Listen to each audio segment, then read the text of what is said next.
Hi and welcome to Math 24/7. Today is Plane Geometry and Similarity, a grade 7 lesson, lesson 5, area of composite figures.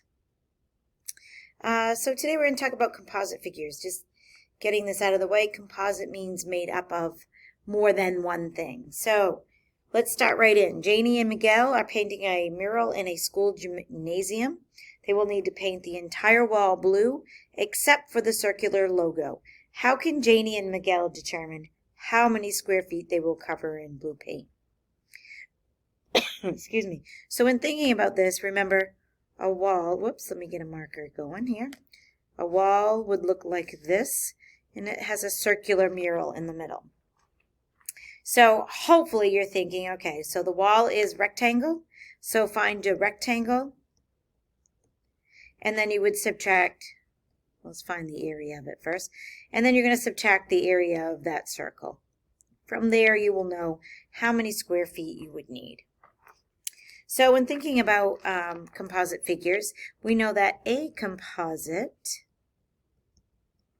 figure is made up of two or more shapes. We can find that area, or the area, of a composite figure by decomposing the figure into familiar shapes.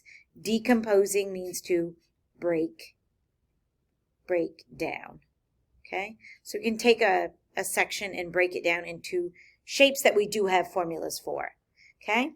And then by adding or subtracting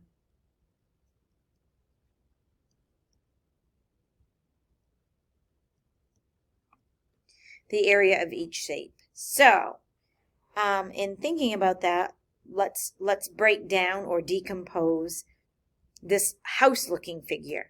So obviously if we go right across here, we now have a triangle. And we also have a rectangle off to the side, okay? So we have learned that a triangle is base times height divided by 2. We have learned that a rectangle is just base times height. So this is going to be 9 times 8. I'm going to do that one first because that's always easy. 9 and 8. And that is going to equal 72 feet squared. And then the triangle is the base, which is, if this is 9, this is 9. And the height here, if the corner to here is 8, that means, if that's 8, in order to get 12 total, this would have to be 4. So it looks like our base is 9, our height is 4, and then we have to divide the whole thing by 2. So 9 times 4 is 36. 36 divided by 2 is 18. And then we have to, let me change my color here. We have to add these two together, 18 and 72. So our total area is 90 feet squared. So, and that's one shape. I mean, you can do this. They can have several shapes. So it's a few more steps, but it's nothing that we haven't already done individually. All right. There's a couple ways that we could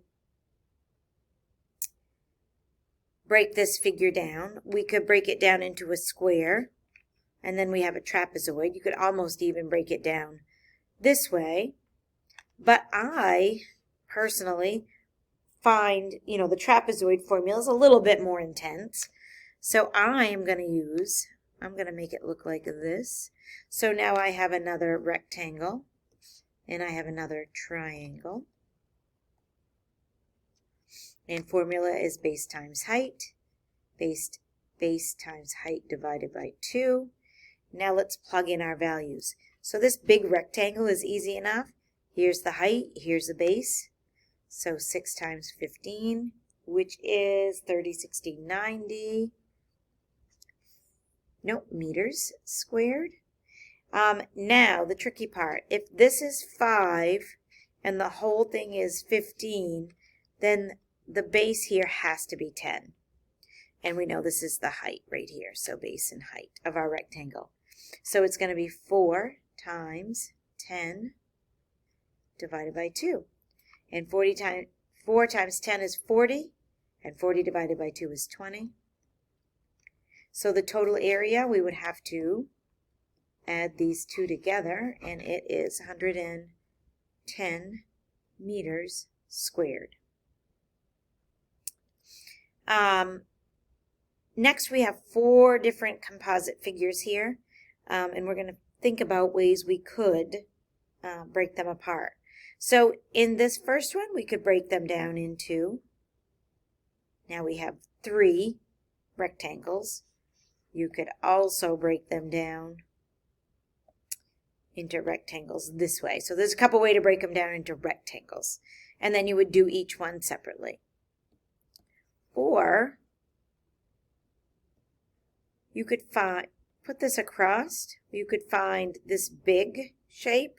Then you could find this one here in the middle. And you could subtract them.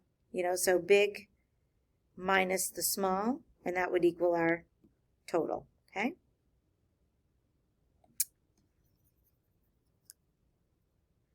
The next one, we have a big rectangle with a trapezoid in the middle.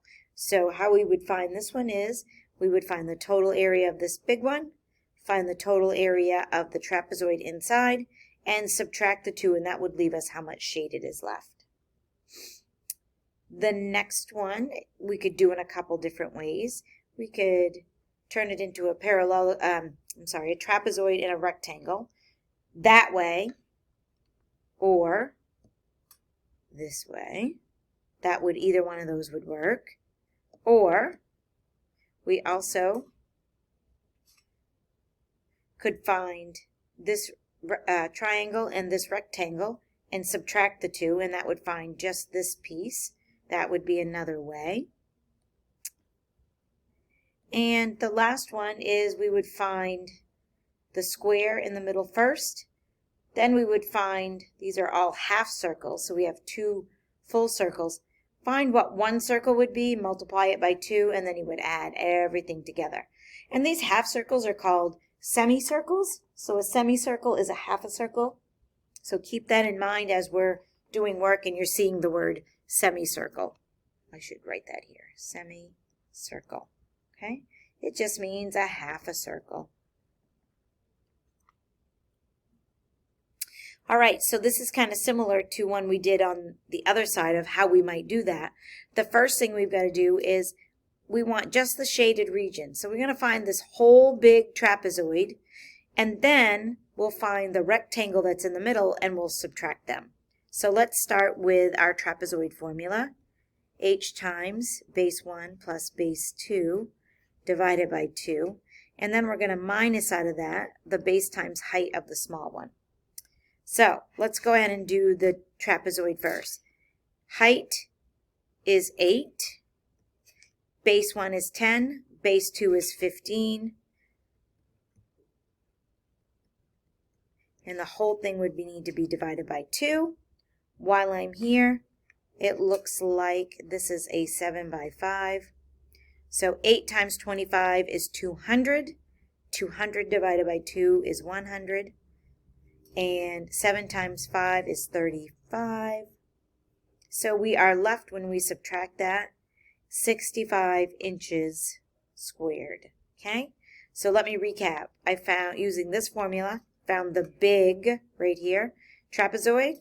Using base times height, I found the rectangle. I multiplied those two together. We get 100 minus 35. Here is the shaded area. This next one, I kind of want to talk about this really quickly before we go. If we pulled those two rectangles apart, we would have 2 rectangles that look like this. If we put them over each other, okay, this is going to be the decking area. So I wanted you to look at it this way first. So basically we have 2 of these because they go over them, and we have 2 big ones. So let's find the big one, which is so we're going to find an 8 by 14, and since there's 2 of them, we're going to multiply it by 2, and then we have to find this inside, which if this is 3 feet and the whole thing is 14, we know this is an 11. And if this is 8 feet on this side and this is 3, we know this is a 5. So our middles are going to be 5 times 11, and there's 2 of them. Okay? And then these answers, we're going to subtract them. So 5 times 11 is 55 times 2 is 110. And the next one we have is 200, let's see, 8 times 4. So 8 times 14 times 2, if I do it on my calculator, is 224. And then if you subtract them out, the final answer of what would be in just the landscaping would be 114 feet squared. All right, so here's that semicircle thing. So this part is the semicircle, and it is half a circle. And then we have our rectangle. So here are our 2. So we need a base times height, okay? Plus, we want area of a circle, so pi r squared. But in this case, we only have half a circle, so then we're going to divide the whole thing by 2. So we're going to do 12 times 18. And that is equal to 216 plus 3.14. All right, now the tricky thing is, if this is all the way across, that's our diameter, we need radius. So half of this would only be 6. So now we're going to go back here and put 6 squared and divide it by 2. Remember, 6 squared is equal to, I'm just going to put it up here, 36. So we need to do 3.14 times 36, which is, whoops, I did the wrong, 3.14 times 36 is 113.04, but we only have half a circle, so we're going to divide that by 2. So we have 56.52. Now I have this, I'm going to add 216 to it. And our whole total for this composite figure, which is a rectangle and a semicircle, is a 272.52 inches squared. Okay? The next one here is a square, but notice triangles in the middle of it. Triangles are half squares, so we're going to use base times height divided by 2. This is the rectangle part, but we only want half of it, so this is the triangle part. So 9 times 9 divided by 2 is 40.5, because this is 81. Okay? And this is meters squared. All right, last one on this one. Beth and Jenna worked on the following problem on a math test. They both solved the problem incorrectly, so they both made a mistake. We're going to identify the mistake each person made and find the right answer. All right, so we have a semicircle, or half a circle, so we need to find a circle and divide it by 2, or multiply by a half. And this one we just need to find the triangle. And triangle is base times height divided by 2. In a circle is pi r squared, and then it's half we're going to do. So here's the 2 formulas that we're going to be thinking about. So let's look at this one first. So this looks like 1/2 base times height. So this is the triangle piece, and she did that correctly. Base times height times by a half, which is the same as dividing by 2. And it looks like Jenna did the same part. So they both did the triangle part correctly. So they must have both made a mistake on the semicircle, or the half circle. So we know it should be pi r squared, okay? So we've got it. So 3.14 times the radius squared. Well, if the diameter across is 16, she is right. 8 is the radius. What she didn't do here was divide it in half. This is a whole circle, so she needs to multiply that by a half, and she will be corrected. Jenna did the half part, the 3.14 part, but she used 16 squared instead of the 8. So she used the diameter and she should have used the radius, so this should be 8.